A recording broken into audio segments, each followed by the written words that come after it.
Hey there, this is Eva Balat, the On Purpose Entrepreneur, and welcome to this video. I'm here to share with you how to generate network marketing leads by 5 ways of up-leveling your lead flow. Now, up-leveling, all that is just having a different way of getting quality leads to see your home business.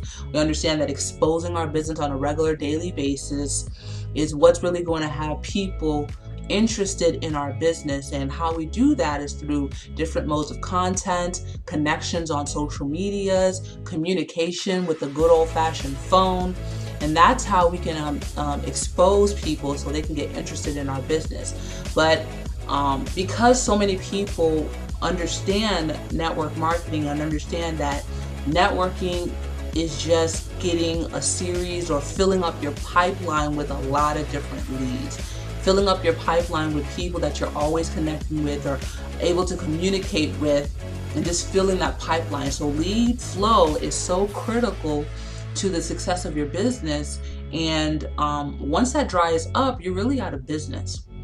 But I want to make a distinction because so many people are so focused on lead flow, but they're not focused on the quality of the leads. I've actually, getting started in my business, I actually, paid different offers, had solo ads, made different PPC offers, and even free products, free offers online, and they generated low quality leads. And how I know that is because they weren't responsive to my emails. They weren't responsive when I gave calls to action. They weren't responsive when I said I have a new training or I have a new offer. They just wanted that one-time offer, or they got my freebie or whatever it is, and then they were gone. And it's because the source of where I went to get that lead was low quality.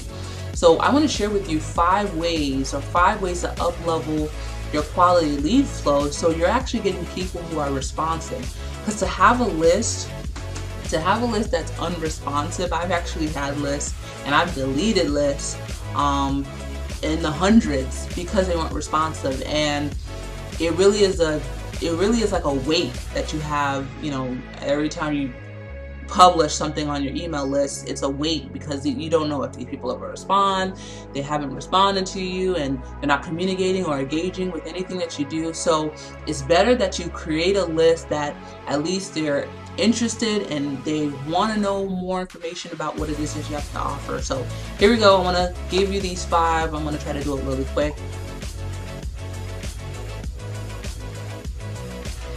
So the first is to brand yourself and not your company.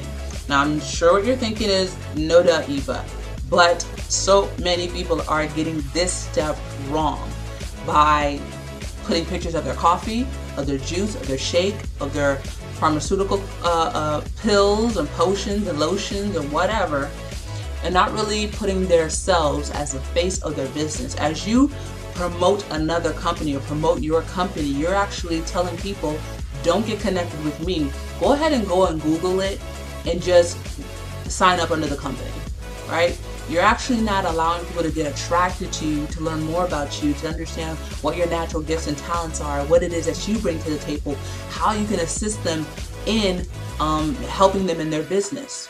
This is the reason why it's so key that when people, get to your website or get to your profile or get to your capture page, that they see a real person, because there's so much fakeness online, especially the online marketing space, the home business industry. There's a lot of shady business out there, and the more that you can lower people's resistance by sharing your face and saying, hey, I'm a real person, I'm just like you, here's my story, and I'm actually here to help you, here's my contact information if I can be of service. Right? This gives that personal touch, and so many people are starving for that personal touch, especially in the marketplace that we are in. So you got to be branding yourself. It doesn't have to be, some production or a fancy schmancy thing. Just be aware of, you got to put your face out there. You got to let people know how to contact you, and you got to be able to engage with people as they have questions and issues and concerns that might come up. Okay, so that's number 1. So So number two, you've got to be clear on your target market. Now, target marketing for me was one of my biggest frustrations online, and it might be one of yours, especially as a busy part-time marketer like I am, to understand like where should I be putting my efforts, or who should I be putting my efforts towards, who should my attention be. Like, to break that down, it does take time to understand what are the benefits and features of my product, what is it that I uniquely offer, how can I uniquely offer the service, me as a representative, as someone who's going to be coaching someone when I bring them on, what is it that I bring to the table. All those things have to be into consideration as you craft out who your target market is. So, understanding where they thrive online, where they gather, where they thrive, where their community is. Are they open to a product like yours? Does your product solve a burning problem? Is it something that keeps them up at night? Like, do they even know that you exist? How can you educate them that you exist? All those different questions that has to be answered, so you know that when you are going after that market, it's very crisp and clear that it's a buyer's market and they're willing to pay you for that service if they're aware of it. So if they're aware of it, are they willing to pay? That's the question. So I actually have a target market resource tool that I'm going to leave in my blog post that you can get a copy of.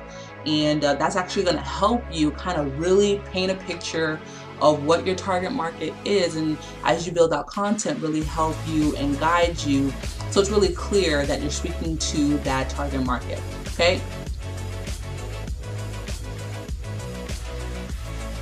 Okay, number three is build relationships via email. So as we start getting leads, as the lead flow starts trickling in, you got to pump up the volume with your emails. Now, there's like a big debate. I wouldn't say debate. I would say a difference of opinion as far as how many times you should be emailing your list. Now, the answer really doesn't matter as far as the frequency. All that matters is the consistency of whatever frequency you choose. So I know someone who's a 7-figure earner and she emails once a week. Once a week, like clockwork, she emails.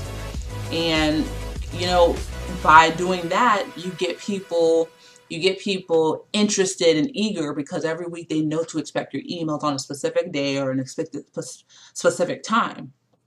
But because of the home business industry, and we have so many people who are distracted with a lot of different things, it's really important that you stay on top of mind with your ideal prospect. So, anywhere between 3 to 5 times a week is really ideal. Some people say once a day at minimum. Some people say twice a day. I know people who are actually crushing it who do like 6 emails a day.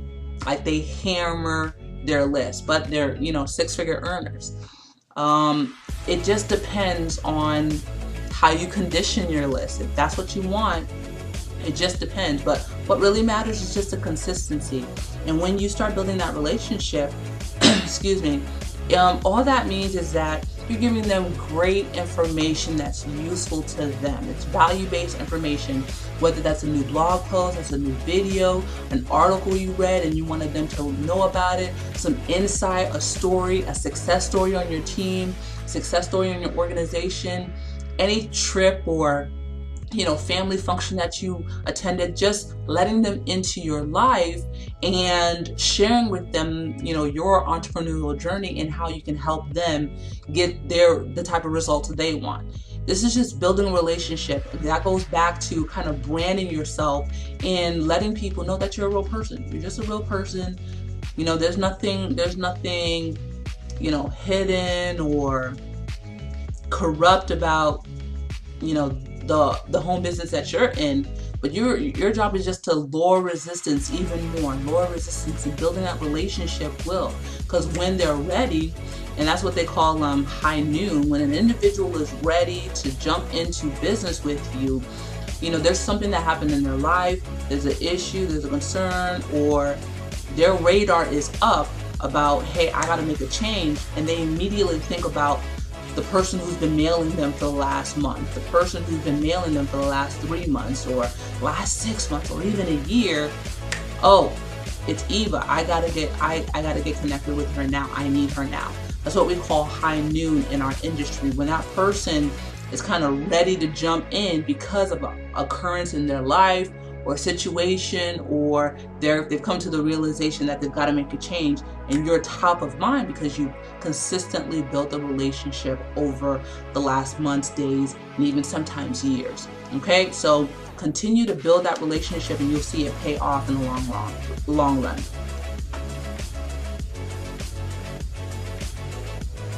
Okay, number 4 is all about asking quality questions. Tony Robbins says the quality of your life is determined by the quality questions that you ask. Now, the questions that I mean when you're connecting with your prospects is really getting curious about them, about what is it that they do, why are they looking for a change right now, what's different, and really get curious about their world as far as their background, their education, do they have a family, where do they live, all those kind of questions. You'll be surprised as far as how much people divulge to you just by asking. You'll be so surprised. Even on social media, you'll just say, hey, how are you doing?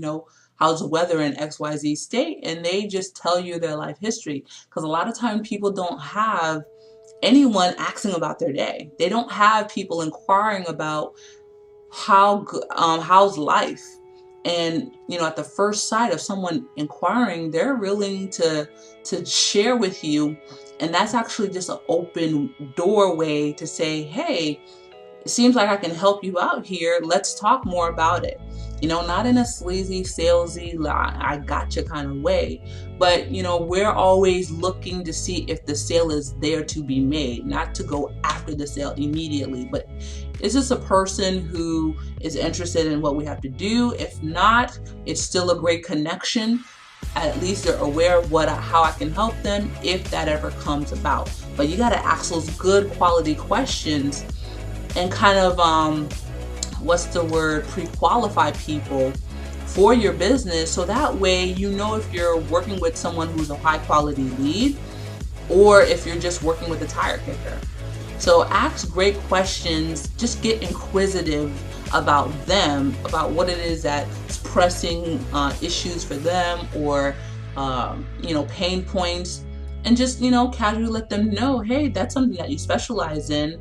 Hey, you're having skincare problems, it's something that I actually specialize in. I'd love to give you a free consultation via Skype or something like that, where it's just a natural flow.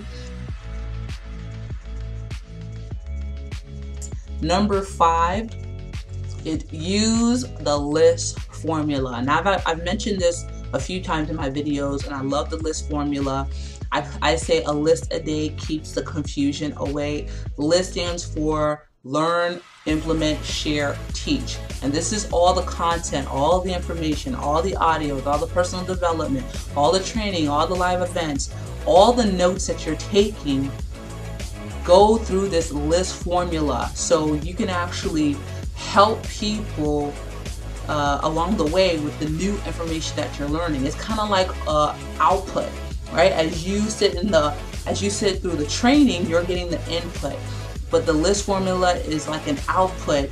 So not only it helps you understand the information better, but as you teach and train on the information, you're actually helping your prospect get the knowledge that they need, and they can easily turn into a lead because, hey, she's giving me great information, or man, he did a killer presentation on those steps, and I'm sure he can actually help me in my business. Those are the types of content-based, value-based information that people are really lacking in the marketplace. If you just want to differentiate yourself right there, And as you go through trainings, just take one concept, just take, you know, a step that really was enlightening for you and turn around and teach and train on it, right? You don't have to be, you know, 20 years in the game in order to make an impact with someone else, in order to generate quality leads of people who really want to work with you. You just gotta be at least one step ahead and say, hey, I just learned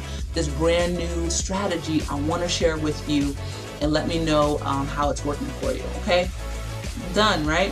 So those are the 5 steps or 5 ways to up level your lead flow. Went kind of long. Thank you so much for watching. If you want to know how you can actually continue getting more network marketing leads, you want to have that education that you need so you can fill up your pipeline on a consistent basis, I want you to visit freedomonpurpose.com to learn more about how this information can help you in your direct sales business, network marketing, affiliate marketing program or system to really, you know, get your lead flow up and keep it up on a consistent basis. So thank you so much. To the next video. Stay focused on your passion, stay committed to the process, and stay driven to living a life on purpose. Bye.